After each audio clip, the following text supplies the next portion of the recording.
Dad? Aren't you sleeping yet? It's time for bed, honey. Dad, I can't sleep. Can you tell me a bedtime story? All right. What do you want to hear? Something about an adventure. I think I know just the thing. When I was your age, my biggest dream was to follow my Uncle Fred on one of his adventures around the world. One day, he disappeared. I stepped into the lobby of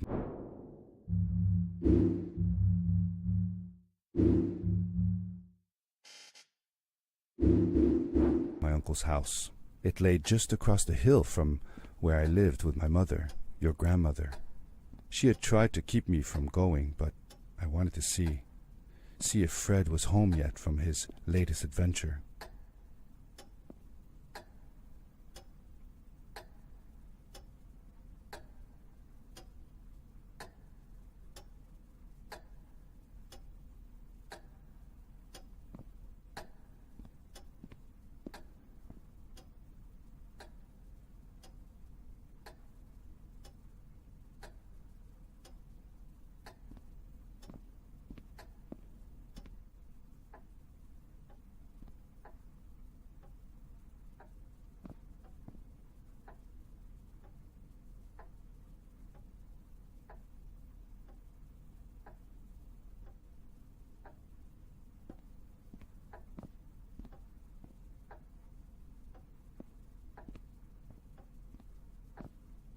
My uncle used to send me postcards from his long journeys.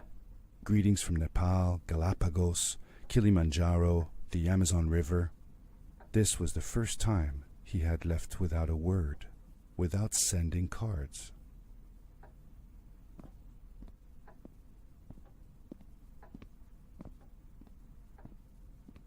I had visited Uncle Fred's house countless of times, but in the locker, which usually was closed, I found something I hadn't seen before. It was an adventure suit. It resembled the one that Fred used, but smaller in size. Curiosity got the better of me, and I tried it on. It fit like it had been custom made for me. The most mysterious room of my uncle's house was the observatory. There he kept his newest experiments, and right now it held a pad used for disposing of garbage.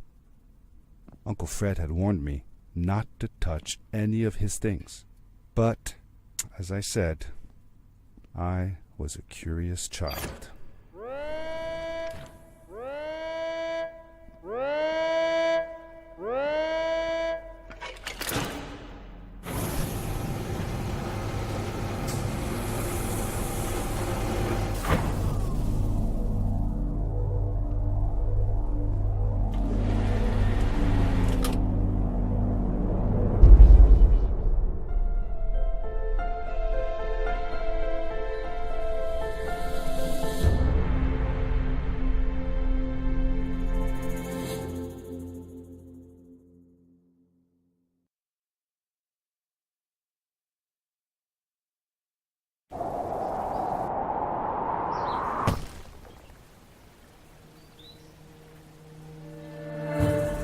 I landed with a crash, but thanks to the suit I wasn't hurt. I had no idea where the pad had taken me, but back then I didn't care so much about where I was going or how I would get home.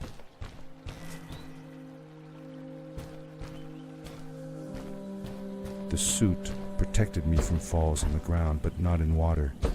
I couldn't swim with this thing on. Best be careful.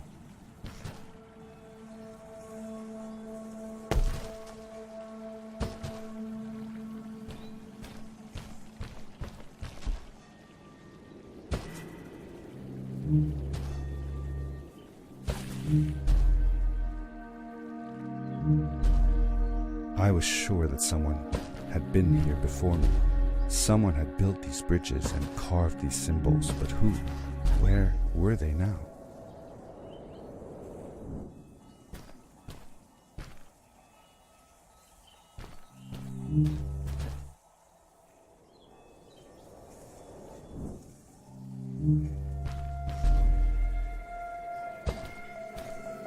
I found a strange gizmo, some sort of measuring tool that Fred must have built. It seemed to be done measuring though, so I took the results to give to Fred.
How did you know Fred had been there? Well, I found a small campsite where Fred must have slept before going further into the caves. I knew it was him because the place was littered with empty packages of his favorite hiking foods. Canned soups, tube food, and instant noodles. Tube food? That sounds gross. Oh well, it's not that bad. One winter, Uncle Fred and I went hiking into the mountains, and we were surprised by a blizzard. We were stuck in a small cabin for 2 days, and all we ate was tube food, and cold canned goulash as well. Your grandmother was worried sick, but I thought it was all very exciting.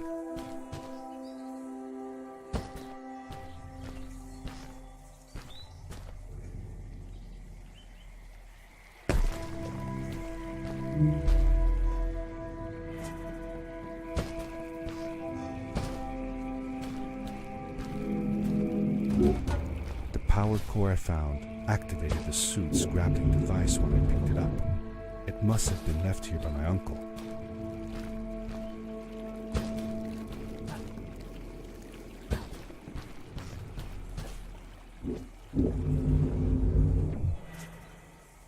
The grappling device left a sort of symbol everywhere I grappled. I noticed similar symbols already there in the cave, and I was getting more and more certain that this place was where Fred had gone.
Did you ever see any of Fred's experiments yourself? Yes, I actually helped him collect samples for his research sometimes. To learn about them? That's right. We found all sorts of things. One time, we went to the forest and found a small pool of water that was full of eggs.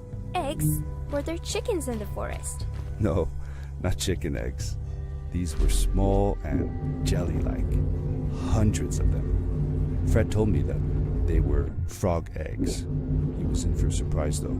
Guess what happened?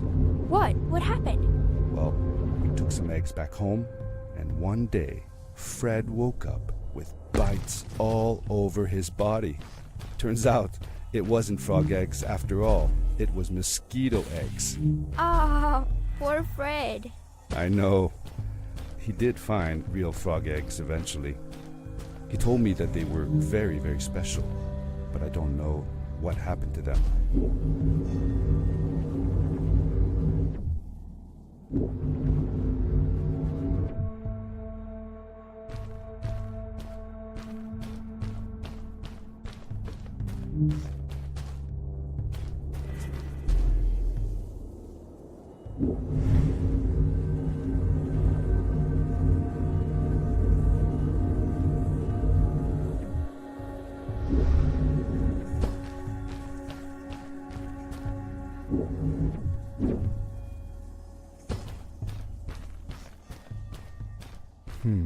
These blue lights. Did Fred put them here? Or was somebody else here as well?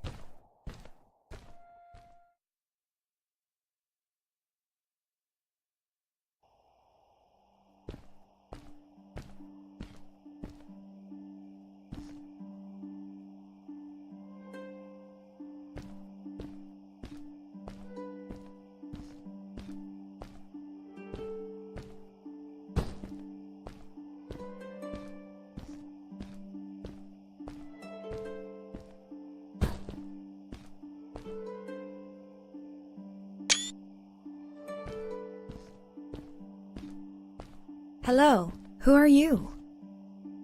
You're not from here. Wow, you look just like Fred, but smaller, and with less hair on your face. She knew Fred. I told her that he was my uncle, and that I was looking for him. What's an uncle? I said that he was, that I had known him all my life.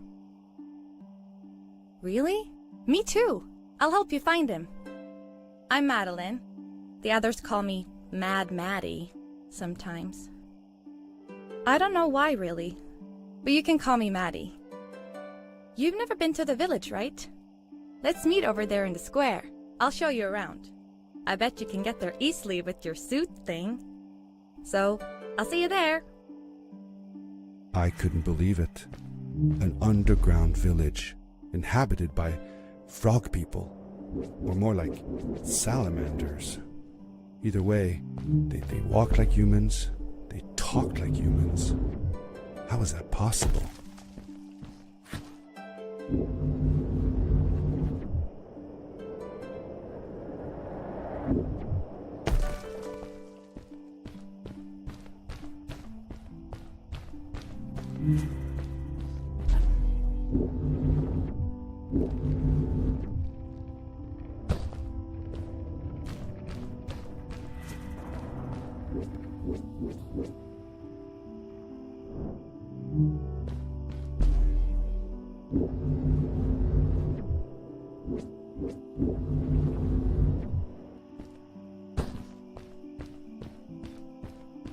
Hey!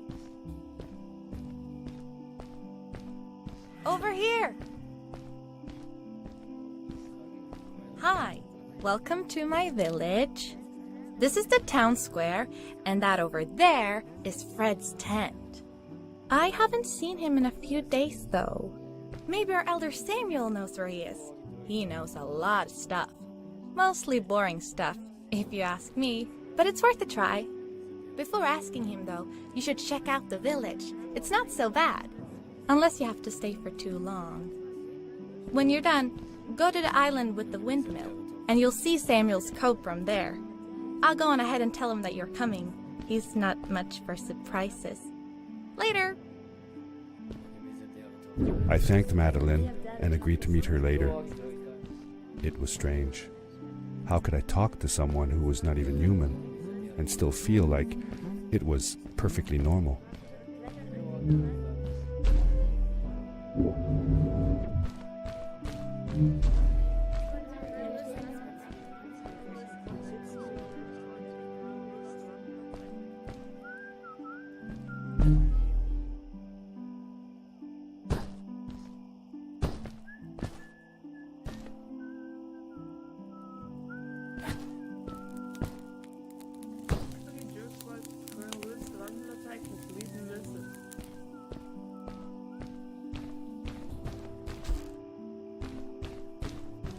It looked like most of the shacks in the village were built out of trash. Trash from our world. It was, after all, a garbage disposal pad that took me here.